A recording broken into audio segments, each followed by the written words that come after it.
Hello and welcome to today's book summary. Today we're discussing Going Infinite, the Rise and Fall of a New Tycoon. As the title suggests, it's a business story. The infinite in the title refers to boundless wealth and insatiable ambition. Who is this new tycoon? How did he go infinite? And what led to his downfall? Hold on, let me set the stage with a story. In the winter of 2021, the founder of a New York stock exchange approached Michael Lewis, the author of this book, with an unusual request.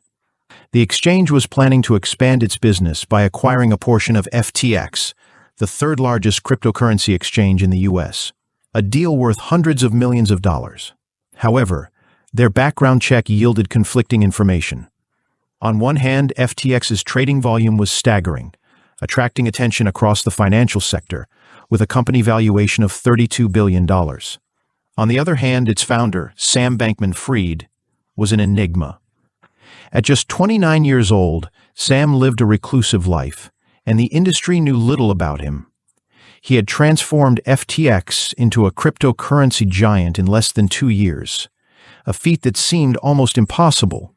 The New York acquirer wanted to determine if Sam was trustworthy. You might wonder, why was Lewis, the book's author, chosen as a due diligence consultant for such a massive deal?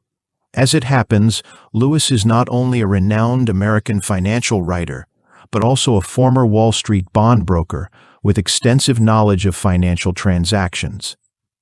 His specialty is uncovering and writing about insider stories in the financial industry, and he's not easily fooled by minor players. Upon receiving his friend's request, Lewis immediately shadowed Sam, spending about 2 weeks with him day and night. He discovered that Sam was truly an extraordinary individual. His daily life resembled that of a programmer, owning only one set of spare clothes and sleeping in the office every night. When meeting Lewis, Sam was remarkably composed and forthright. He revealed that his parents were both Stanford University professors, and he himself was an Ivy League graduate, lacking neither money nor material desires. He claimed his foray into cryptocurrency was driven by a sincere belief that he had discovered a shortcut to infinite wealth, wealth he intended to use for charitable purposes to help those in need worldwide. When discussing the cryptocurrency industry, Sam exuded confidence, leaving Lewis feeling exhilarated. Lewis promptly called his client, recommending they proceed with the deal quickly. A few days later, Lewis had a moment of doubt. He realized that instead of finding faults with Sam, he had become an admirer after spending time together. The young man's self-presentation seemed flawless. However, the idea of amassing billions in just 2 years based on this narrative still seemed too fantastical. Could there be more to the story? To answer these questions, Lewis decided to dedicate a year to interviewing Sam exclusively, aiming to thoroughly understand his background and business model. Unexpectedly, before the interview process was complete, a bombshell dropped. In November 2022, Sam suddenly announced that FTX had filed for bankruptcy due to an $8 billion deficit. Investments from financial giants like SoftBank, BlackRock, and Sequoia Capital evaporated overnight. Even more alarming, when U.S. federal prosecutors investigated the FTX incident, they characterized it as one of the biggest financial frauds in history, seeking a 25-year prison sentence for Sam. The entire cryptocurrency market was thrown into chaos by this case. Sam's journey from obscurity to the Forbes billionaire list and then to bankruptcy spanned a mere 3 years. As soon as Sam's business imploded, Lewis realized that his interview records had become crucial first-hand material for understanding the FTX scandal. He felt compelled to document this story for a wider audience, aiming to reveal the truth and serve as a cautionary tale. Consequently, in October 2023, Lewis published Going Infinite. The book quickly topped the annual bestseller lists of the New York Times and the New Yorker magazine and was selected as Amazon's best book of 2023. It not only narrates a dramatic business story, but also exposes how unchecked greed, vanity, and arrogance can lead to catastrophic outcomes. This cautionary tale offers valuable lessons for people from all walks of life. Michael Lewis, the author, is a graduate of Princeton University and the London School of Economics. He's a seasoned writer who crafts business stories from an insider's perspective. Since 1989, he has published 18 non-fiction works. Notably, Moneyball, The Blind Side, and The Big Short were adapted into Oscar-nominated Hollywood films. Forbes magazine has praised Lewis as America's best writer of financial stories, particularly adept at using character-driven narratives to expose structural flaws in the American financial system. Going Infinite promises to deliver thought-provoking insights comparable to a Hollywood blockbuster. In the following sections, I'll break down the main content of this book into 3 parts. First, we'll explore how Sam, an unknown figure, entered the financial industry and made a name for himself. In the second part, I'll analyze why Sam rapidly gained prominence in the cryptocurrency market and how he attracted substantial investments. Finally, I'll summarize the factors behind FTX's swift collapse and the lessons the American financial community can draw from this event. 1. An ambitious outsider. Before delving into the book's content, let me pose a question. What image comes to mind when you think of a financial elite? While there are no absolutes, after hearing stories about figures like Buffett, Munger, and Ray Dalio, many people likely have a mental picture of a stereotypical financier. Generally, they're graduates of prestigious universities with a keen sense for numbers. They're financial experts themselves, exposed to stocks and bonds from an early age. If they've worked at a major investment bank or securities firm in their youth and achieved notable success, their credentials are even more impressive. As they gain experience, they appear at economic forums and investor summits in 3-piece suits, sharing investment insights. They stay informed about cutting-edge technology and international politics, constantly watching for new opportunities and potential risks. If they occasionally coin a memorable phrase, all the better. Measured against these standards, this book's protagonist, Sam Bankman-Fried, could be said to lack any semblance of an elite image. True, Sam was a mathematical prodigy, a regular at math Olympiad camps in high school, later earning dual degrees in mathematics and physics from MIT. But he was genuinely introverted, trembling with nervousness even when shaking hands, let alone negotiating with investors. Sam's parents were both Stanford professors. He grew up in a $3 million mansion, attended an elite high school with a $60,000 annual tuition, never worried about money, and showed no interest in investing. From his teenage years, his greatest passion was playing computer games, sometimes going without food or rest for over 10 hours when engrossed. Sam's appearance was always unkempt. He owned only 2 t-shirts, rarely washed his hair, and was often seen around campus with greasy curls. He seemed more suited to becoming a scientist than an investment guru. How did such an oddball end up in finance? The book's author, Lewis, believes Sam was influenced by a philosophy and a trend. The philosophy refers to effective altruism. Growing up in an elite family, associating with university professors and social celebrities, and possessing great mathematical talent, Sam looked down on his peers, considering them immature. He believed he was born to change the world, and only those as exceptional as himself could shoulder such a responsibility. Coincidentally, in 2011, during his sophomore year, he encountered effective altruism through blogs. Founded by Oxford University philosophers, this school promoted the idea that global inequality needs addressing.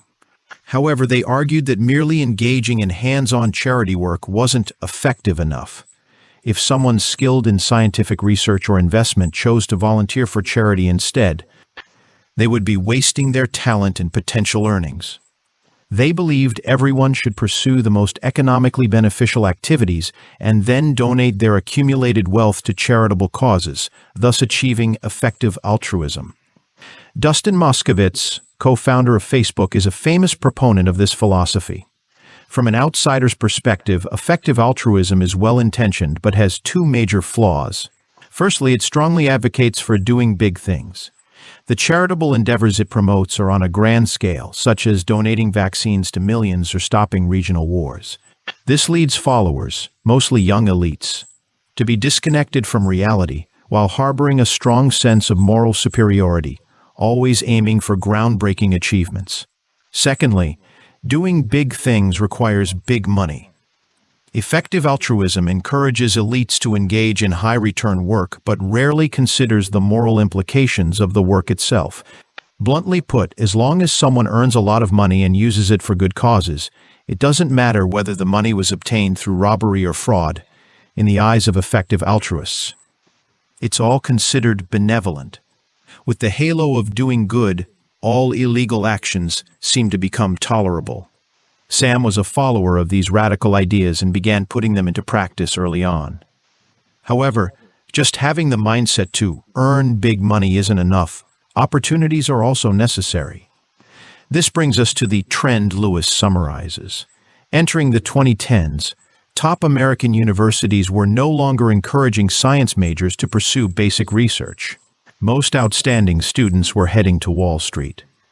With a degree from a prestigious school, good psychological resilience, and a solid foundation in mathematics, you could land a finance job with a starting salary in the hundreds of thousands. Although Sam wasn't interested in finance, he followed the trend and submitted internship applications in his junior year. He was quickly hired by a high-frequency trading firm called Jane Street Capital. High-frequency trading involves using automated programs on high-speed computers to trade stocks and securities on exchanges worldwide. For example, if an investor wants to buy 1,000 shares of company A spread across 20 exchanges at $10 each, there's a millisecond-level time lag in order transmission due to differences in internet speed and systems. High-frequency trading firms use computers and automated programs to capture this fleeting time difference, preemptively snatch up stocks, and then sell them to investors at a markup. Over half of U.S. stock trades are conducted this way. Jane Street Capital, trading $4 trillion worth of stocks annually, is an industry giant. At Jane Street Capital, Sam was officially a high-frequency trader responsible for buying and selling index funds and occasionally programming. But privately, he saw himself as an observer of the financial industry and quickly developed a rather narrow set of insights. Firstly, Sam believed that finance was just like online gaming, no responsibility and no complex principles. After all, high-frequency traders don't study stocks or companies, they just need to beat the clock. Dozens of traders typing code daily could generate billions in annual profits, which was incredibly appealing to Sam. He had a vivid analogy for index funds. They're like sandwiches. Sometimes the price of the ingredients would exceed that of the sandwich itself. He'd buy the sandwich and sell the ingredients, or vice versa if the market reversed. All pricing and trading could be done by computer. Sam only needed to modify code and press buttons. Sam's second insight was that in a booming industry, personal shortcomings aren't an issue. Jane Street Capital, while not small, couldn't compare to top Wall Street investment banks. Their recruits were often those passed over by investment banks, with some deficiencies in abilities or personality. But high-frequency trading was growing so rapidly that the company couldn't afford to be picky.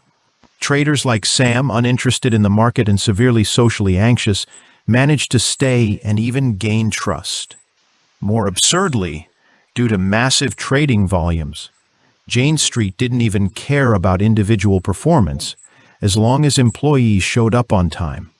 This further convinced Sam that with a large enough capital pool, no one could really understand the profit situation. Many of his later operations were based on this judgment. Sam's third insight was that many in finance lack both responsibility and risk awareness. He discovered that many traders would write code and let computers run programs autonomously, only making manual adjustments every week or two.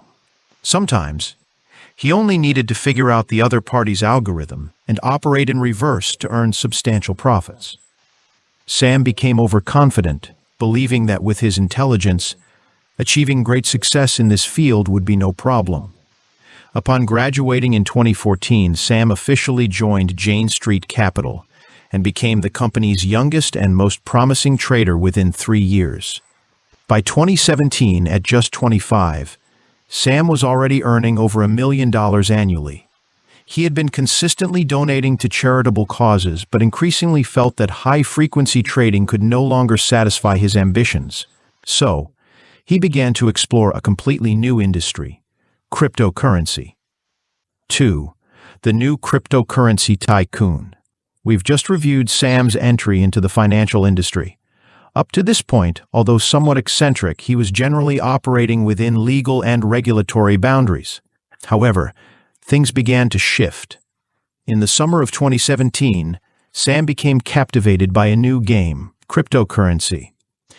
That year, the market value of cryptocurrencies in global circulation had reached $760 billion, but the rules governing this market were rudimentary. Traditional financial firms, wary of high risks, hadn't ventured into this field. Existing players focused on acquiring cryptocurrencies and profiting through resale, knowing little about established technical tools in traditional finance, such as high-frequency trading. Sam targeted the business opportunities arising from underdeveloped rules and technical methods. When it comes to cryptocurrency, Bitcoin is naturally the most familiar to most people. We won't delve into the underlying technological principles, such as blockchain, here. We only need to know two things. First, cryptocurrency advocates bypassing real-world banking systems for direct payments and wealth transfers. Given the legal and financial risks involved, most governments have imposed strict regulatory measures, even prohibitions. Second, cryptocurrency market value fluctuations are difficult to rationalize. Traditional financial derivatives, like the stocks and funds operated by Jane Street Capital, although highly data-driven, are still underpinned by physical industries. They may experience sharp rises and falls, but patterns can still be found. Cryptocurrencies are entirely different. Author Lewis believes it's almost a financial black box, but for the unconventional Sam, a black box was exactly what he wanted. As mentioned earlier, Sam was an oddball who didn't do investment analysis, only cared about numbers, and treated financial transactions like computer games. He didn't care about cryptocurrency fundamentals, only seeing two things. First, this was a booming new industry with constant capital inflows, making it easy to attract investments. Second, early cryptocurrency trading models were highly inefficient and had rule loopholes. Financial experts like Sam could easily find profit opportunities. With these thoughts, Sam decided to venture into cryptocurrency entrepreneurship. In November 2017, he resigned from Jane Street Capital, took his saved $500,000, and registered a cryptocurrency company called Alameda Research, intending to create new opportunities using quantitative trading methods. We know that any form of entrepreneurship involves three key elements: team, investment, and product. Just assembling a team was enough to keep Sam busy for a while.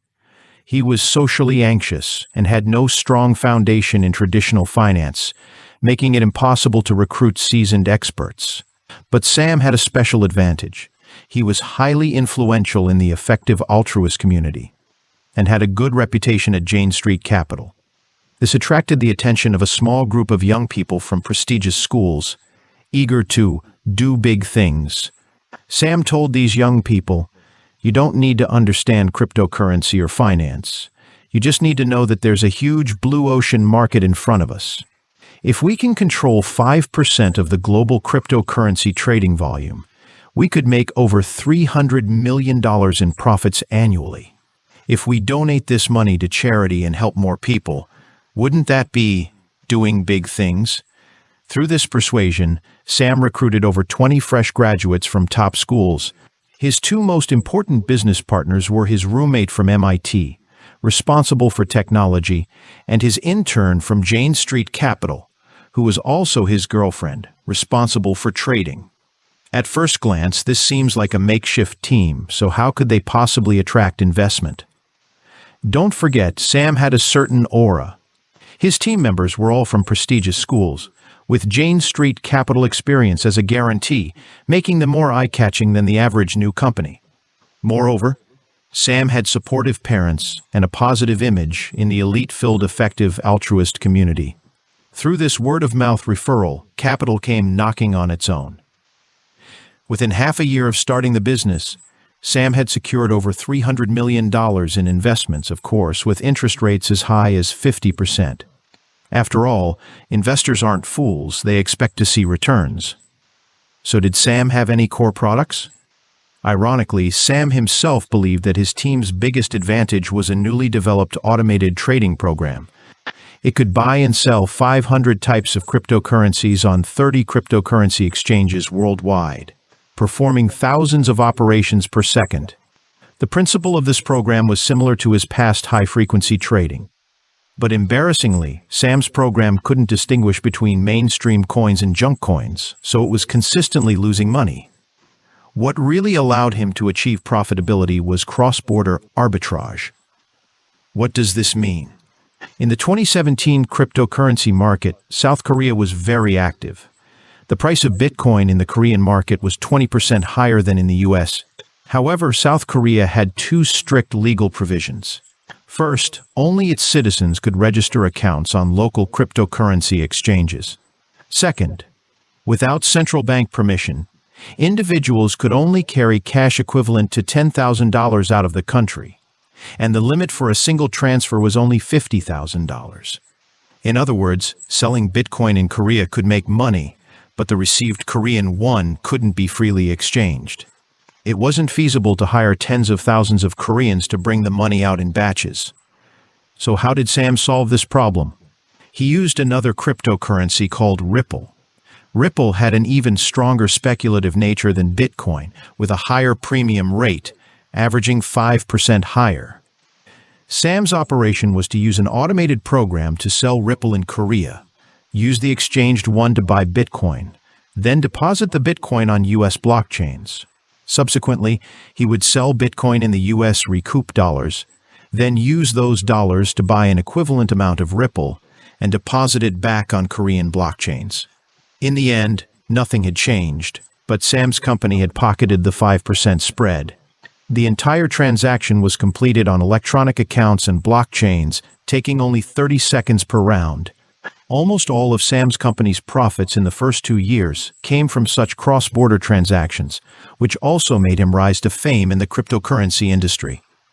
By now, you've probably realized that Sam's business model couldn't withstand scrutiny. If Ripple suddenly collapsed, or if the Korean market lost interest in Bitcoin, Sam's earnings wouldn't be secure. Moreover, Sam wasn't a qualified manager at all. In the spring of 2018, an absurd incident occurred. Sam deposited Ripple worth $4 million from the US back to a Korean exchange. But the Korean side used incompatible code, so the exchange only saw a pile of Ripple appear in the account without knowing who the owner was. It took Sam a full 2 months to recover this pile of Ripple. In the traditional securities market, this would have been a reputation-destroying mistake. But in the nascent cryptocurrency industry, no one pursued the matter, and it just slipped by. Of course, Sam wasn't without a sense of crisis. However, his approach was not to find a sustainable profit model, but to expand his financial operation and transfer the risk to more investors. In 2019, Sam announced with much publicity that he had founded a new cryptocurrency exchange called FTX, which could trade all cryptocurrencies on the market and even issued its own token. The author Michael Lewis believes this move had two motivations. First, in the new exchange, Sam was both a trader and the platform's custodian, with his power completely unchecked. In the traditional securities industry, stockbrokers cannot steal money from investors' accounts. But FTX was different. On this platform, investors' money transformed into various digital tokens whose value fluctuated dramatically, making it incomprehensible to most people. In other words, if Sam were to misappropriate investors' funds and fabricate data to feign trading activity, no one would be able to detect it in the short term. Additionally, Sam attracted traditional financial capital to the platform through FTX. During its Series B funding round, FTX raised $900 million from SoftBank, Sequoia Capital, and other giants.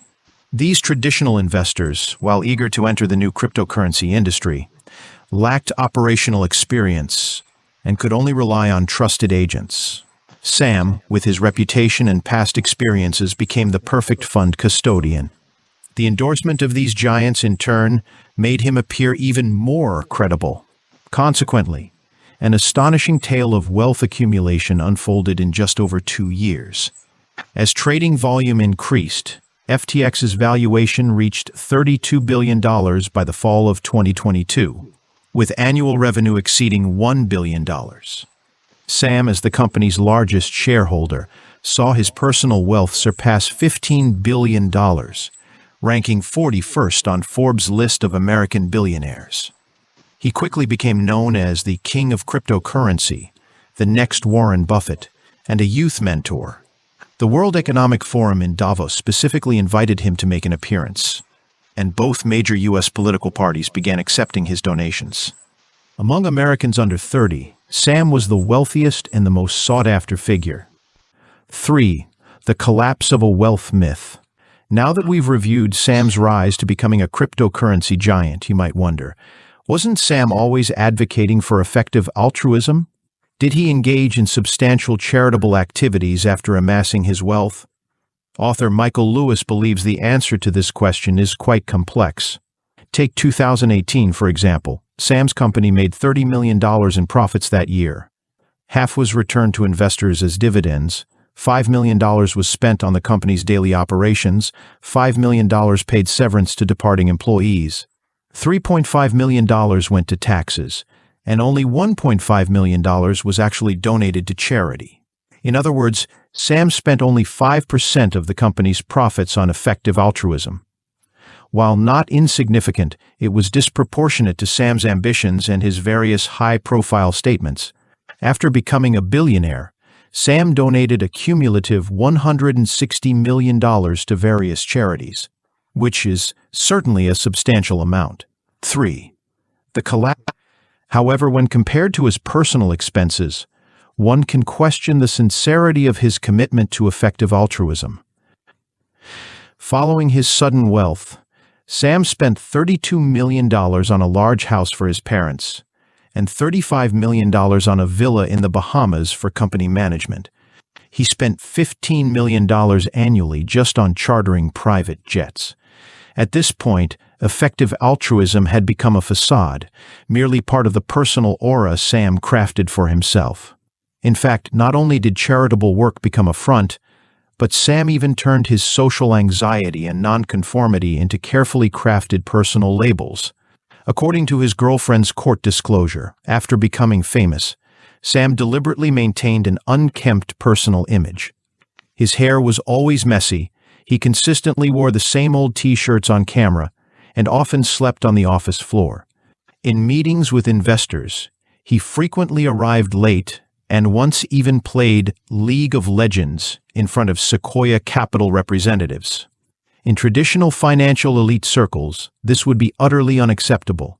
However, when all of America was embracing engineering culture and advocating for abandoning formalism, Sam's behavior actually enhanced his aura. Investors began to nervously wonder if Sam might truly be a technological genius ahead of his time. As long as he continued to generate returns and the cryptocurrency market remained hot, they decided to let him have his way. The problem was that Sam's ability to create wealth was precisely the least reliable aspect. Michael Lewis pointedly notes that the overly inflated cryptocurrency market had no fundamental support. Its essence was that of a financial intermediary, and moreover, an intermediary for a group of highly homogeneous speculators, making it extremely unstable. Furthermore, Sam never revealed one crucial fact. He had taken the $10 billion in client funds invested in FTX and used it for trading through his own company, Alameda, creating a massive deficit. The most valuable collateral FTX held was its own issued tokens. Once these tokens were sold off, the company would immediately become insolvent. Indeed, this is exactly what happened. In November 2022, due to a run by panicked investors, FTX declared bankruptcy.